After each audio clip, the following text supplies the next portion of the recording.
새정치민주연합 문재인 대표와 동교동계 인사 간 간담회가 무기한 연기됐습니다. 여야 지도부와 재보선 예비 후보들은 주말 표심 잡기에 나선 상황이고요. 정치권의 주요 이슈를 최창렬 용인대 교수, 박태우 고려대 연구교수, 배종찬 리서치 본부장과 이야기 나눠보도록 하겠습니다. 안녕하십니까? 안녕하십니까? 어서 오십시오.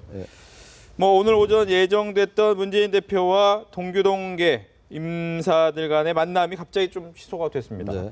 이거 왜 어떻게 봐야 될까요? 일단은 권노갑 상임고문께서는 사실은 좀 적극적으로 도우려고 광주도 가고 그런 구상을 했었는데 지난 화요일 날 그 동교동계 인사들 5, 60명이 동작동에 김대중 대통령 묘역 참배하면서 그게 기류가 많이 바뀌었습니다. 그럼에도 불구하고 권노갑 고문께서는 돕겠다 이런 이야기 했는데 아마 제가 알기로는 그 측근들 6, 7명하고 이틀 전인가 저녁하면서 많은 이야기를 나눈 것 같습니다. 왜냐하면 지금 친노 진영에 대한 구 동교동계의 감정이 상당히 안 좋지 않습니까? 거슬러 올라가면 2003년도에 열린우리당 창당하면서 대북 송금 특검에서부터 또 지난번 28 전당대회 때 이후 여사를 정점으로 동교동계가 전략적으로 박지원 후보를 밀었는데 근소한 차이로 권리당원하고 일반 당원 여론조사는 이겼는데 투표에서는 이겼는데 일반 국민 여론조사에서 여론조사 기법의 차이로 또 문재인 대표한테 지는 이런 감정이 아주 누적돼 있다 보니까 지금 동교동계 인사들이 여러 가지 고민을 하는데 제가 보기에는 아마 이런 것 같습니다. 이번에 문재인 대표를 도와서 잘 되면은 내년 총선에서 최소한 우리 지분 정도는 이야기해야 되는 거 아니냐. 조금만 기다리십시오, 고모님. 이런 분위기가 있는 게 아닌가 그런 느낌이 듭니다. 어떤 얘기를 좀 하기 위해서 뜸을 들이는 시간일 수도 있다라고 보시는 것 같고요. 어떻게 보셨어요? 글쎄요. 아무래도 동교동계가 이번 선거를 새정치연합의 후보들을 지원하느냐 안 하느냐 그것과 무관하지 않은 것 같아요. 네. 물론 이제 지금 얘기는 권노갑 고문 측의 얘기는 보다 좀 확대하려 한다. 이 상임 고문 단으로 확대를 해서 그리고 또 선거 이 장소도 관악을 해서 하게 되면 다른 지역에 대한 지원 여부에 대해서 또 이제 설왕설래가 있을 것 같으니까 당사에서 하자 이런 식으로 이제 바뀌었다고 하는데 아무튼간에 지금 말씀처럼 지금 새정치연합 내에 그런 동교동계와 이른바 친노 간의 그러한 어떤 미묘한 길은 분명히 있는 것 같아요. 게다가 며칠 전에 원탁회의에서 김한길 전 대표와 박지원 의원이 참석을 안 했잖아요. 그래서 이른바 반탁회의니 뭐니 이제 이런 얘기들을 하는데 그런 전반적인 분위기 때문에 왜 이렇게 바뀌느냐에 대한 관심이 집중되는 거거든요. 어찌됐든 간에 지금 선거는 아직 많이 남았어요. 4월 16일부터 선거 기간이 시작되는 거니까. 근데 아무튼 박지원 의원이 최근에 어떤 언론에 나와서 한 얘기가 있더라고요. 어떤 모양새를 갖춰서 그래서 자신들에게 동교동했던 자신에게 지원을 요청하면 돕겠다라는 식의 어떤 그런 언지를 줬거든요. 그래서 아마 당내 어찌됐든 돕긴 돕겠습니다만 이것이 자꾸만 지연되고 이런 얘기가 자꾸 왔다 갔다 하게 되면은 특히 이제 관악을의 호남 출신 유권자라든지 광주도 마찬가지겠죠. 어떤 새정치연합 내에 친노와 동교동과의 이런 화학적 융합이 안 된 이런 계속 이제 비춰지면은 선거에 상당히 영향을 줄 수밖에 없겠죠. 어쨌든 이 부분은 문재인 대표에게 달렸습니다. 문재인 대표가 어떤 리더십을 발휘해서든지 이들을 화합해서 어쨌든 동교동계 지원을 이끌어내는 이런 것들이 문 대표의 시금석이 될 것 같습니다. 보궐선거 얼마 남지 않았는데 재보궐선거입니다. 얼마 남지 않았음에도 불구하고 사실은 보궐선거가 몇 곳에밖에 열리지는 않지만 이럴 때 정당의 컨벤션 효과가 나타나야 되거든요. 그럼에도 불구하고 차기 야권 대권 주자로서의 문재인 대표의 지지율은 상당히 부각이 되지만 이 정당 지지율은 거의 정체되어 있는 상황입니다. 30%를 돌파하지도 못했고요. 최근에 이 선거 지역에서의 여론조사 결과를 보더라도 전통적인 야권 지지층이라고 할 수 있는 20대, 30대의 적극적인 투표 성향도 지금 아직까지는 나타나지 않고 있거든요. 말 그대로 야권 내부의 골이 상당히 깊다. 그렇기 때문에 어떻게 보면 이러한 속사정이 만남 자체만으로는 이 야권의 어떻게 보면 본질적인 결합을 본질적인 협력의 모습을 보여줄 수 없다라는 것이 이 만남이 불발된 가장 큰 이유로 보여지고요. 특히 중요한 것이 광주 서구는 말 그대로 새정치민주연합의 아성 아니겠습니까? 그럼에도 불구하고 최근 여론조사에서 이 새정치민주연합의 후보가 앞서는 또는 지지층들이 결집되는 모습을 보여주지 못했던 그 부분이 단순히 만남만으로 해결될 문제는 아니다. 어떻게 보면 보다 더 본질적인 내부의 어떤 혁신적인 모습의 근본적인 대안을 갖고서 만나야만 이것이 지지층들에게 전달될 수 있고 그래야 얼마 남지 않았지만 이 보궐선거에서도 그래도 이 역전의 발판을 마련할 수 있다. 또는 이 전반적인 어떤 판세의 변화를 모색할 수 있다는 것이 바로 오늘 오전 만남이 불발된 가장 큰 이유로 분석할 수 있겠습니다. 한 가지만 제가 첨언드리면은 일주일 사이로 지금 선거 구도가 많이 바뀌고 있네요. 그래서 광주 서구하고 관악을 같은 경우는 지금 물론 뭐 새누리당이라는 여권과 야권의 큰 구도가 있지만은 야권 내에서 친노 대 비노의 대결이라는 그런 구도가 점점 가시화되고 있습니다. 이런 상황에서 지금 문재인 대표 입장에서는 어떻게든지 동교동계 호남 표심을 갖고 오지 않으면 선거가 안 되는 겁니다. 그래서 동교동계의 그런 지원을 적극적으로 해야 되는데 좀 빨리 서두다 보니까 원래는 누굽니까 김원기 전 고문, 그다음에 임채정 전 국회의장, 권능학 고문하고 정태호 후보하고 이제 간담회 자리였는데 이거를 좀 최고위원들도 같이 하자 이래서 좀 연기하고 좀 다급하게 지금 뒤에서 좀 협상을 하는 모습들이 좀 느껴집니다. 네. 지금 말씀하신 것이 어떻게 보면 동교동계, 즉 호남의 민심을 좀 업어야 될 것이다라고 하는데 그만큼 어떻게 보면 야권에선 중요한 민심 중에 하나가 호남 민심일 텐데 호남에서 이렇게 새정치민주연합에 대해 약간의 반발을 갖고 있는 건 어디 있을까요? 새정치연합의 그 탄생 자체가 네. 열린우리당 계열과 그리고 구민주당 계열 그리고 이제 안철수 의원 계열이 이렇게 지금 같이 물리적으로 결합되어 있는 거잖아요. 네. 기본적으로. 그러다 보니까 출신 그리고 정치적인 성장 과정도 다르고 말이죠. 그러다 보니까 화학적 결합이 안 된 거잖아요. 그러한 것들이 지난 2007년도, 8년도, 2, 3년 동안에 얼마나 많은 당명 변경이 있었습니까? 야당 의원들 스스로도 잘 기억 못할 정도로 대통합민주신당 됐다가 통합민주당 됐다가 또 민주통합당 됐다가 민주당 됐다가 또 새정치연합 이런 여러 가지 과정이 있었잖아요. 예. 그러한 것들이 선거 때마다 불거질 수밖에 없는 그러한 구조적인 요인이 있는 거죠 지금. 게다가 뭐 항상들 분석하는 것처럼 친노 대 비노의 이러한 것들은 어쨌든 간에 그것이 야당 내 야권 내 하나의 프레임으로 거의 구조화되어 있는 상황이고 이런 것들이 이제 나타나는 건데 아까 우리 박 교수님 말씀처럼 지난 대선 대표 경선 때도 박지원 의원과의 앙금이 남아 있지 않겠어요? 그런데 아무튼간에 이러한 사사건건이 선거 때마다 친노 대 비노의 계파 갈등 문제 네. 이런 것들이 계속 불거진다면은 내년 총선 때도 마찬가지거든요. 지금 또 하나 문제 아마 동교동계로서 내년 총선 때 나름의 지분을 좀 확보하기 위해서 어느 정도 이게 선뜻 그렇게 지원하겠다라는 의사를 표시하지 않을 수도 있습니다 아마. 그런데 중요한 거는 지금 문재인 대표의 지지율이 조금 요즘은 좀 오르는 추세란 말이죠. 한 10주인가 11주 계속 어떤 대권 주자 지지율에서 1위를 계속 차지하고 있어요. 그리고 새정치연합의 지지율도 새누리당과 상당히 이제 지지율 격차가 좁혀졌거든요. 네. 그 이유가 문재인 대표가 당대표 취임한 이후에 여러 가지 중도로의 외연 확장이라든지 경제정당으로의 어떤 그 변신 이런 것들 모색하는 가운데 안보정당 이런 것들이 나름대로 어쨌든 좀 변화의 모습을 보인다고 인식되기 때문에 이제 지지율이 오르는 거란 말이죠. 근데 또다시 이렇게 이제 야권 내에서 동교동계, 호남 민심을 대표한다고 볼 수 있는 동교동계와의 이런 불화로 비칠 수 있는 이런 것들은 지금까지의 새정치연합의 지지율의 상승이라든지 문 대표의 지지율의 상승 그리고 특히 이번 선거에서는 상당히 악영향을 미칠 수가 있는 거거든요. 그러니까 어찌됐든 간에 광주나 관악을은 호남 출신 유권자, 광주에 말할 것도 없고 특히 이 관악을도 호남 출신 유권자들이 많은 상황이기 때문에 어떻게든 동교동계 지지를 끌어내지 않으면 안 됩니다. 이건 선거 공학적인 부분이니까 이건 어떠한 정책을 내놓느냐 이런 것과 이전에 하는 구도의 문제란 말이죠. 그런 것들 때문에 지금 계속 동교동계와 친노 간의 미묘한 그런 이제 분위기가 있다 이렇게 보여집니다. 네.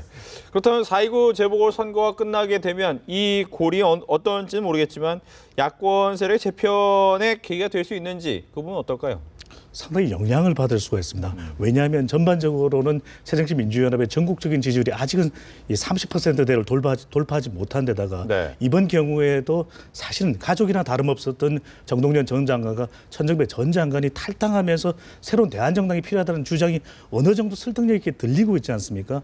바로 이런 부분이 외부로 받는 충격일 수밖에 없고 특히 중요한 것은 바로 호남 야권 이 호남의 지지층들이 그토록 요구했던 대동단결 바로 이 김대중 전 대통령과 노무현 전 대통령이 유산이 있는 곳 아니겠습니까? 대동단결에서 정권 교체를 해달라는 요구가 있었습니다. 바로 내일신문이 디오피니언에 의뢰를 해서 지난 3월 30일 전국 805명 조사했고요. 이 유선전화 조사와 웹 조사를 통해서 실시된 내용이고 95% 신뢰 수준의 표본 오차는 플러스 마이너스 3.5%포인트, 응답률은 22.7%입니다. 이 조사 의뢰 기관의 이 홈페이지에서 보다 자세한 질문 내용과 내용을 확인할 수 있겠는데요. 구체적인 내용을 확인할 수 있는데 이 내용을 보면은 이렇게 물어봅니다. 이 조사에서는 새로운 대한정당에 대해서 앞으로 어떻게 생각하냐, 얼마만큼 명분이 있느냐라고 하는 부분에 전체적인 응답에서는 명분이 있다라고 하는 전국적인 응답은 10명 중 3명 정도이지만 네. 광주 전라지역에서는 10명 중에서 4명이 넘는 42.6%가 명분이 있다고 본다. 이렇게 이야기가 되고 있다는 것은 그만큼 이 호남 지역에서 요구해왔던 이러한 부분들을 충분히 새정치민주연합에서 반영하지 못했다. 왜냐하면 지난해 730 재보궐선거에서 일격을 당하지 않았습니까? 바로 순천 곡성인데 그 이후에 여러 가지 어떤 이 개파 혁신하고 또 당내의 구동교동계, 그다음에 학생운동권 이 부분들을 친노 진영에서 끌어안아서 새로운 이 견제 대한정당 그리고 정권을 충분히 교체할 수 있는 능력이 있는 정당으로 만들어달라고 하는 요구가 충분히 반영되지 못했던 것이 흔들리고 있는 부분이고요. 이런 부분에 대해서는 완연하게 오롯이 새정치민주연합의 세력을 대체할 수는 없겠지만 네. 이번 선거 결과가 어떻게 나오냐에 따라서 그 부분을 충분히 응답하지 못하면 상당 기간 적어도 내년 총선까지는 이 지금 현재 의 지도부는 어느 정도 유지될지 몰라도 새로운 요구에 대해서 상당히 많은 비판과 이 외부로부터의 어떤 그 변화 요구에 직면하게 될 걸로 보여집니다. 네.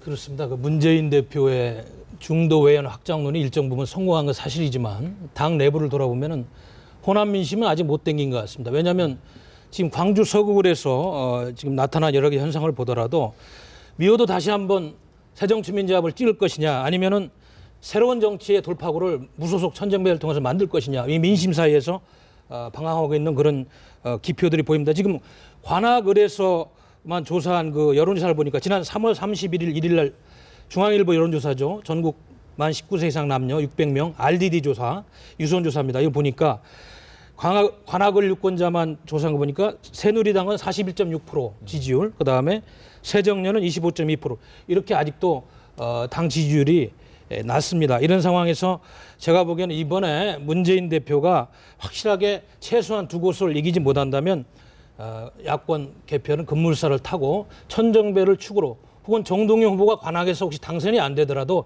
일정 부분 투표를 한다면은 지금 친노를 중심으로 한 새정치민주연합의 지도력은 심각하게 흔들리고 야권 개편에 급물살을 탈 것이다. 네. 이것이 저희 전망입니다. 뭐 지금 화면 나왔던 것이 이제 관악을 지역에 최근에 있었던 여론조사였는데 다시 한번 보면서 그 부분 얘기를 좀 해볼까요? 이 관악을 지역에 지금 정동영 전 의원이 출사표를 던지면서 보면 이제 새누리당의 오신환 후보가 상당히 높게 나오고 있고 새정치민주연합과 국민모임의 정동영 두 후보 약간의 오차 범위 내에서 움직임이 좀 있는 모양새고 아직까지 무응답도 상당히 많은 모양새인데 이 부분을 보면서 먼저 첫 번째 드는 생각은 정동영 전 장관, 정 고문이 왜 여기에 출마를 했을까라는 부분이 있거든요. 네. 글쎄요, 그 부분이 지금 현재 지금 나타난 것처럼 정동영 후보가 지금 의외로 정태호 후보에게도 뒤지고 있잖아요. 뭐 예. 아직 선거 기간도 시작이 안 됐기 때문에 저걸 가지고 뭐 우리가 예단할 수는 없겠습니다만, 그래서 이 관악을에서 정동영 후보가 그렇게 낙승한다, 낙승이 아니고 신승이라도 하기가 쉽지 않아 보이긴 하거든요. 지금 여론조사 결과 얘기하고 있듯이. 그렇다면 정 후보는 왜 출마했을까라는 생각이 있을 수 있어요. 네. 근데 어쨌든 관악이라는 지역이 관악을이 호남 유권자들이 많으니까 그리고 자신은 호남 출신이기 때문에 뭔가 거기 의지하려는 이런 속내 분명히 보이는 것 같은데 지금 이제 우리가 전체적인 큰 틀에서 한번 봐야 될 게 새정치연합이 불과 얼마 전 얘기입니다만 당내 갈등이 계속 개파 갈등이 불거지면서 이들은 도저히 대한정당으로서의 존재 가치가 없다 이런 그 지적이 많이 있었어요. 그렇다면 차라리 야권 전체가 재편되는 것이 낫지 않느냐. 새누리당은 어찌됐든 간에 새누리당 계열의 정당들 보수성향 정당은 아무튼 갈등이 있다가도 어떤 선거를 앞두거나 어떤 쟁점이나 이슈 앞에서 상당히 어떤 단일 대우를 형성하는 경향이 있거든요. 그렇기 때문에 어쨌든 야권이 재편돼서 새롭게 대한정당이 필요하다는 그런 여론이 많이 있었단 말이죠. 그래서 그런 와중 속에 국민모임이 탄생을 했던 거거든요. 근데 그러고 난 다음에 방금도 말씀 나눴습니다만 새정치연합이 뭔가 이제 기사회생 한 모습을 보여주고 있고 말이죠. 새정치연합의 문재인 대표도 과거의 어떤 안보 이미지에서 탈피하려는 그런 것들, 그런 노력이 좀 나름 이제 효과를 발휘하고 있는 거거든요. 그렇기 때문에 현재 야권의 재편보다는 야권의 분열을 비칠 수 있는 그러한 지금 출마거든요. 정동영 후보나 정동영 후보의 출마가 그렇게 야권 재편의 절박성이나 당위성이 있었던 그때에 비해서는 지금은 약간 그것이 완화됐다는 얘기예요. 다시 말해서 정 후보나 천정배 후보의 이 출마가 야권 표의 분산으로 인해서 오히려 야권 전체의 에너지를 떨어뜨릴 수 있다는 얘기거든요. 저는 그렇기 때문에 현재 문재인 대표가 호남의 지지를 썩 잘 받고 있지 못한다 하더라도 전반적인 특히 광주 서울의 민심이 관악을하고 좀 다르겠죠. 또 전략적 선택을 어떻게 할 것이냐가 굉장히 중요한 지표가 될 수 있다고 봐요. 네. 새정치연합이 전혀 다음 차기 대선, 총선과 대선에서 대한정당에 대해서 없다고 판단한다면 아마 정동영 후보에게 표가 갈 것이고 그렇지 않고 아직은 새정치연합의 존재 가치가 필요하다라고 광주 민심이 판단한다면 저는 정 후보가 어려워지려고 봐요. 아니, 천 후보가 거의 천정배 후보가. 그래서 네. 그것이 바로 이 관악을에까지 영향을 줄 수 있다. 그렇기 때문에 아직은 선거 초반입니다만 아직은 선거 기간은 시작 안 됐단 말이죠. 그래서 지금 전반적으로 그런 움직임을 우리가 예단하기 어렵다. 단지 중요한 거는 분명한 것이 어쨌든 호남 유권자들이나 호남 지역에서 새정치연합과는 지금 상당한 거리가 있는 건 분명합니다. 문 대표가 거기에 대한 신뢰를 잘 얻지 못하고 있거든요. 그래서 어떤 형태로든 간에 호남 민심을 끌어들이는 것이 문 대표가 절박하게 직면하고 있는 문제다 이렇게 생각을 합니다. 네. 그런데 지금 저 관악을 같은 경우 우리 교수님 말씀하셨지만 지금 호남 원적을 가진 분이 주민의 40%랍니다. 그런 지역인데도 아까 얘기한 중앙일보 여론조사를 보니까 새누리당 오신환 후보가 34%, 새정년의 정태호 15.9%, 정동영 후보가 13.3%입니다. 이건 뭘 이야기하냐면 광주 서울과는 달리 수도권의 호남 표심은 상당히 불투명한 그런 경향이 있다. 천정배 후보는 1등을 하고 있지 않습니까? 아무튼 서구에서. 그래서 저는 이번에 마지막에 이제 표 쏠림 현상이 어떻게 나타나느냐. 네.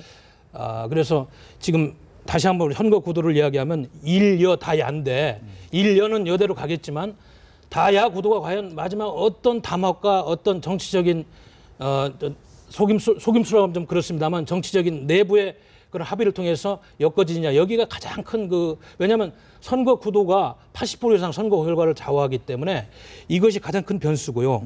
그리고 이제 한 가지 지금 제가 말씀드리고 싶은 거는 지금 인천 서강화을 같은 경우는 새누리당 여의도연구소에서 이야기했지만 갑자기 지금 여건이 어려운 지역, 접전 지역으로 나왔어요. 성남 중원 같은 경우도 여당이 편한 지역인 줄 알았는데 지금 앞으로 좀 여러 가지 상황을 봐야 되는 이런 지역인 게 왜냐하면 지금 성남 중원 같은 경우는 네, 성남 중원과 그 부분 잠시 뒤에 다시 알겠습니다. 얘기를 하도록 하고요. 지금 얘기하던 부분을 계속하면 관악을 지역 같은 경우 그렇다면 야권 후보가 2명이 지금 표를 나눠 갖고 있는 모양새. 지금의 여론조사 결과라면 그렇다면 새누리당이 어부지를 얻을 가능성이 높다. 이건 어떻습니까?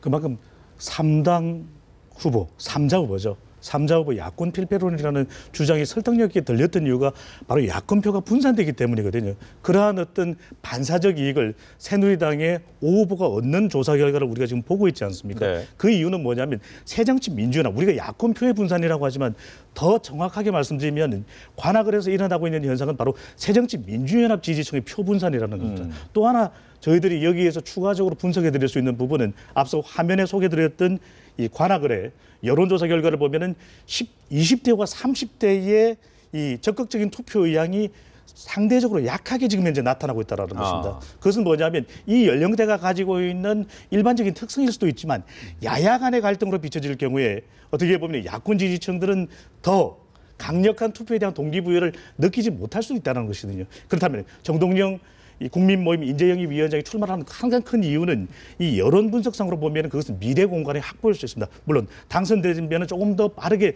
정동영발 야권 제3지대의 공간을 확보하면서 조금은 더 새정치 민주연합 기존의 지지층을 흡수하는 그런 새로운 세력으로 부상할 여지가 있습니다. 네. 설사 진다고 하더라도 앞서 이미 조사 결과를 소개해드렸습니다. 3월 31일 실시되었던 이 내일신문이 디오피니언에 의뢰했던 조사 결과를 보게 되면은 이번 재보선에서 정동영, 천정배 전 의원이 당선되고 국민모임이 창당된다면 지지할 의향이 있습니까라는 질문을 냈는데요. 네. 이 국민모임이라고 하는 것은 일종의 제3의 정당이라고 볼 수 있지 않겠습니까? 예. 전국적인 반향은 크지 않았습니다. 하지만 이 조사 결과를 보면 놀라운 것은 광주 전라 지역은 적어도 10명 중 3명이 넘는 31.7%는 지지할 의향이 있다. 이런 응답을 내놓고 있다는 것은 적어도 전북발의 정동영 그리고 광주 전남발의 천정배는 새로운 세력으로서 흔들기를 하는 것에 대한 의미 부여는 이번 선거 결과에 따라서는 가능해질 수도 있다는 것이거든요. 그러면 제3배지대에서 새로운 원심력으로 다른 대선 후보급 인사들과의 어떤 교류를 통해서 만약에 새정치민주연합의 내부 문제가 해결되지 않는다면 네. 이러한 어떤 정치적인 변화가 모색될 수 있다는 점에서 이번 선거에 지든 이기든 나가자라고 하는 계산을 했음직합니다. 네, 조금 전에 지금 말씀하셨던 그 여론조사 결과 혹시 신뢰 수준과 표본 오차를 잠깐 소개를 해주실 수 있나요? 네, 전국 805명에 대한 조사였고 표본 오차는 95% 신뢰 수준의 플러스 마이너스 3.5%였고요. 응답률은 22.7%. 보다 자세한 내용은 이 조사 의뢰기관이 내일신문의 홈페이지에서도 확인이 가능합니다. 네, 요즘에 이제 이 부분이 좀 강화돼서 정확하게 네. 좀 말씀을 다시 한번 드리도록 하겠습니다. 정동영 후보가 어디 2위를 하느냐 그리고 3위를 하느냐 네. 뭐 1등을 해서 이제 당선되고 천정배 후보가 또 당선된다면 야권 재표는 뭐 급속하게 분위기가 그래도 쏠릴 겁니다 아마. 근데 그렇지 않고 천정배 후보가 당선이 되더라도 정동영 후보가 2위로 낙선할 경우에 당선되면 당연히 이제 야권 재편이 상당한 급물살 타이라고 보는 것이고. 정 후보가 2위를 하냐 3위를 하냐는 정 후보 개인의 정치적 입지하고 관련됩니다만 야권 재편에도 굉장히 차이가 있는 변수가 될 것 같아요. 네. 만약에 정 후보가 3위가 된다면요. 천정배 후보가 광주에서 만약에 승리를 한다 하더라도 야권 재편에 대한 어떤 그러한 절박함 이런 것들은 크게 이렇게 반향 못 불러일으킬 것 같아요. 중요한 건 어쨌든 국민 모임을 필두로 한 어쨌든 나름대로의 제3 대한정당으로서의 어떤 그 존재 가치를 보여주느냐. 그래서 이제 정동영 후보에 그렇게 나와달라고 정했던 것이고 정 후보도 나름대로 여러 가지 복합적으로 고려해서 나온 것이라고 보는데 만약에 정 후보와 천 후보가 이기게 된다면요. 그거는 야권의 재편은 불가피하다고 봅니다. 기본적으로. 네. 그리고 이제 새정치민주연합의 당내 갈등 그동안 잠복했던 갈등이 아주 노골화될 가능성이 대단히 높다고 봐야 되겠죠. 문제는 중요한 건 어쨌든 정 후보가 관할을 해서 얼마나 얻느냐. 그게 예. 관건이 될 것 같습니다. 네, 광주 지역 얘기를 그러면 안 할 수가 없을 것 같은데요. 광주 지역 역시도 천정배 후보 같은 경우가 상당히 앞서 나가는 것 같습니다. 한번 화면을 보면서 그 부분에서 이 얘기를 좀 나눠보도록 하겠습니다. 화면 좀 볼까요? 네, 지금 보면 이제 천정배 무소속 후보가 28.7%에 달하고요. 뭐 조영택 후보와의 뭐 어떻게 보면 오차를 약간 넘었다고 볼 수 있는 부분이 있고, 이 뭐 제2의 이정현 후보를 의원을 꿈꾸고 있는 정승 후보 같은 경우에는 한 자릿대로 나타나고 있습니다. 이 부분을 좀 보면서 얘기를 해보도록 하겠습니다. 어떻게 보십니까? 그 조금 전에 여론조사 수치도 나왔습니다만은 네. 지금 광주는 앞으로 표 쏠림 현상이 없이 이렇게 야권이 분열돼서 끝까지 이런 상태로 가고 만약에 동교동에서 새정치민주연합을 지원을 안 한다면은 정말로 무소속이 승리할 수 있는 가능성이 높은 지역이다. 이런 생각이 듭니다. 여기 야권 후보들 있습니다만은 조영택 전 의원이 과연 그 천정배 씨 외에 그 강은미 씨나 또 다른 후보들을 땡겨서 막판에 좀 연대로 갈 수 있는 힘이 있는지 그것이 큰 좀 변수인데 제가 보기에는 쉽지가 않은 것 같습니다. 지금 그래서 광주 서지역은 결국은 호남의 민심이 마지막에 네. 과연 어떻게 선택하느냐에 따라서 앞으로 야권의 지형을 바꾸는 중요한 촉매제의 역할이 될지 아니면 문재인 대표가 현재 리더십을 사수하면서 차기 총선까지 갖고 갈지 중요한 시험대에 오는 지역입니다. 지금 새정치연합에서 지금 동교동계 지원이 있을 거냐 없을 거냐 이걸 가지고 아까 모두에도 말씀 나눴지 않습니까? 바로 그게 결정적인 변수가 될 것 같아요. 이 광주에서는 지금 천정배 후보가 앞서가긴 합니다만 예. 이제 선거가 기간이 시작되고 공식적으로 그리고 동교동계가 아주 단합해서 조영태 후보를 지원한다 그러면 전 상당히 또 이 분위기 바뀔 수 있다고 보는데 그렇지 않고 네. 동교동계가 선거 기간이 끝날 때까지 계속 방관자 입장이 있는다. 그렇다면 천 후보가 당선될 가능성이 높을 겁니다. 아마. 예. 그래서 이 광주 서울에서 일단 천정배 후보가 무소속으로 나왔기 때문에 동교동계 지원이 만약에 조영태 후보에게 결국은 이제 간다면 저는 결국 그쪽으로 가려고 봐요. 동교동계가. 동교동계가 지금 선택지가 별로 없어요. 이 선거에서 지금 최근에 엊그제 3일날 동교동계가 지원하지 않기로 했다고 합니다만 네. 동교동계가 지원하지 않으면 얻을 건 뭐가 있겠어요. 저는 그것은 내년 총선에서 뭔가 나름의 지분 확보라는 어떤 정치공학적인 이유가 더 많다고 저는 생각을 하거든요. 그래서 전 뭐 결국은 동교동계가 지원을 하려고 보고 박지원 의원도 마찬가지입니다만 만약에 문재인 대표가 동교동계의 지원을 이끌어내지 못한다면은 광주 서울의 선거는 새정치연합에겐 대단히 어려운 선거가 될 수 있다 이렇게 생각을 합니다. 네. 배 본부장님도 어떻게 보셨는지요? 중요한 것은 말 그대로 어떻게 조직력을 최대한 발휘하느냐가 바로 새정치민주연합의 이 과제입니다. 그렇기 때문에 이 차창일 교수님 말씀하신 대로 무엇보다도 박지원 의원의 지원을 받아야 됩니다.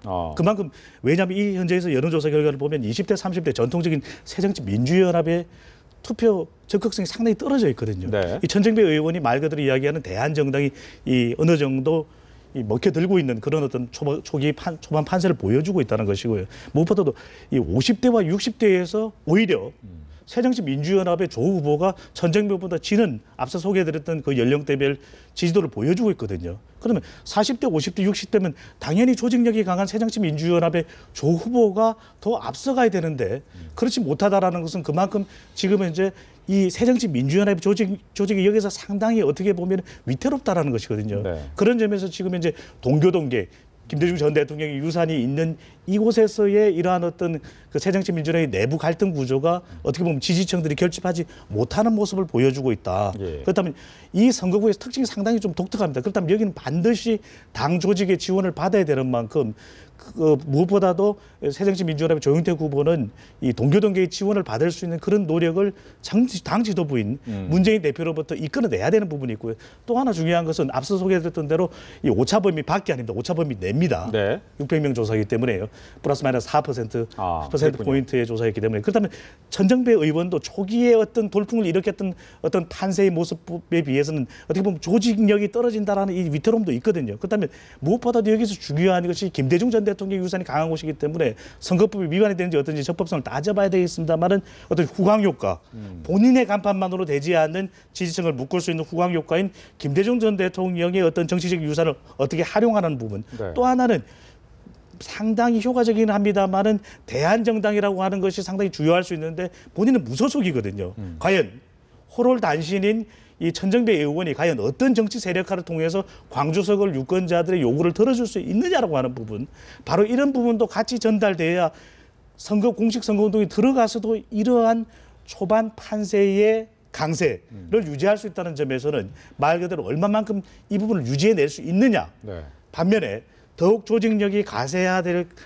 가능성이 높은 새정치민주연합의 조직력은 얼마만큼 이 지역구 유권자들을 설득해낼 것이냐. 네. 여기에 달려있어 보입니다.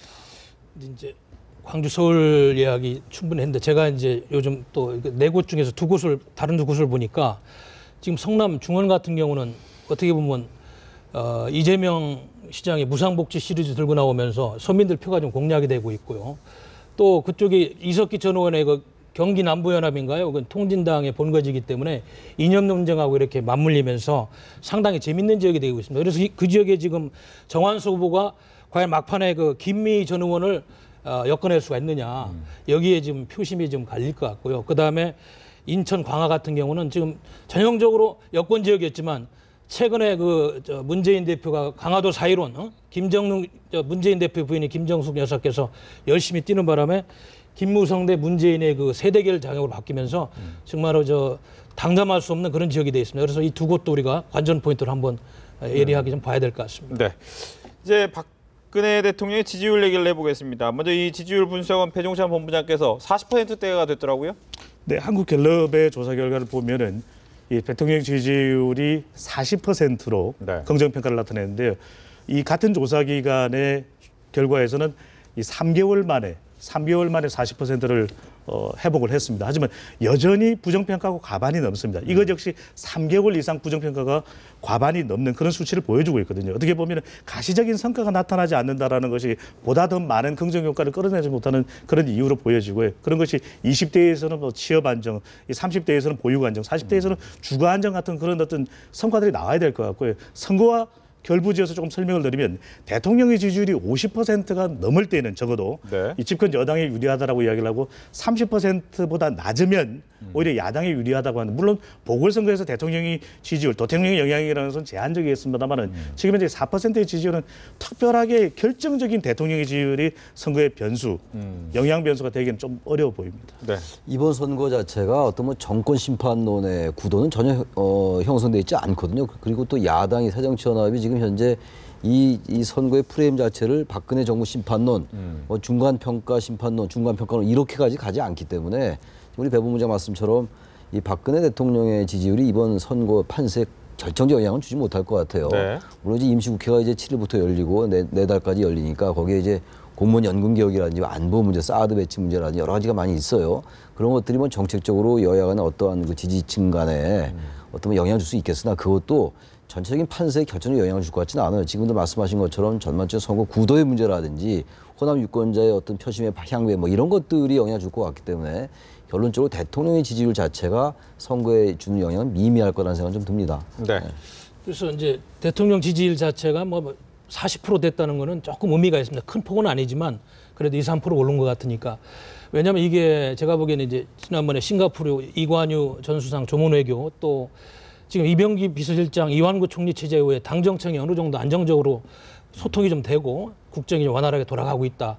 또 전방의 사정을 통해서 서민들의 좀 마음을 긁어주고 있는 열심히 또 정책을 통해서 뭐 보금자리론이니 뭐 안심대출이니 뭐니 하면서 어느 정도 좀 자리를 잡아가고 있는 측면이 있습니다. 그러나 이것이 표로 연결되려면 아마 앞으로 선거 기간 한 달 동안에 더 정책을 많이 발표하고 후속타가 어떻게 전개될지 그리고 야권의 노동계와 연계된 춘투에서 어떻게 대응하는지 이런 것들이 복합적으로 이루어지면서 봐야 될 문제인데 지금 당장은 좀 이게 표로 연결된다고 보기에는 좀 무리수가 있을 것 같습니다. 네.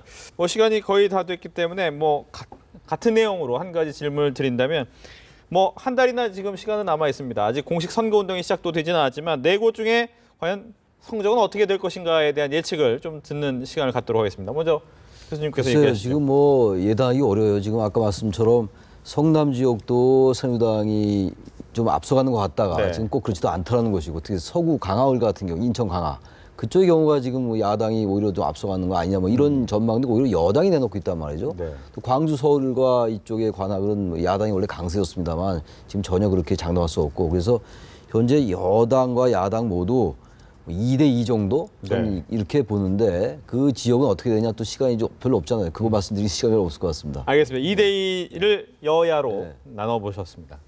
저도 뭐 강화도 좀 어렵지만 강화의 그 저 두 후보들 신동근 후보하고 박종석 후보가 야권 단일화만 안 된다면 여당이 갖고 가리라 보고 성남 중원도 결국은 여당이 좀 갖고 가지 않겠느냐. 그러나 이제 저쪽 관악은 전통적으로 호남 표심이 강한 지역이기 때문에 결국은 새정년이 가져갈 것이다. 그러나 광주는 무소속이 한 50% 정도 천정배 확률이 있기 때문에 네. 저는 무소속도 50% 정도 줘야 된다. 이렇게 느껴지고 있습니다. 2대1을 예상하셨군요. 제가 결정을 지어주면 너무 좋겠습니다만 네. 이 기존 선거 판세로 분석을 하고 싶었는데 이 천정배 전 장관과 정동영 전 장관이 출마하면서 전혀 다른 보궐선거가 되어버렸거든요. 지금으로서는 도저히 예측할 수 없는 상태, 더 지켜볼 수밖에 없는 그런 상황으로 보여집니다. 알겠습니다. 중간에서 뭐 어떤 분의 손은 들어주지 않은 걸로 봤습니다. 이렇게 해서 정치권 이슈에 대해서 세 분과 함께 이야기를 나눠봤습니다. 오늘 얘기 잘 들었습니다. 네, 고맙습니다.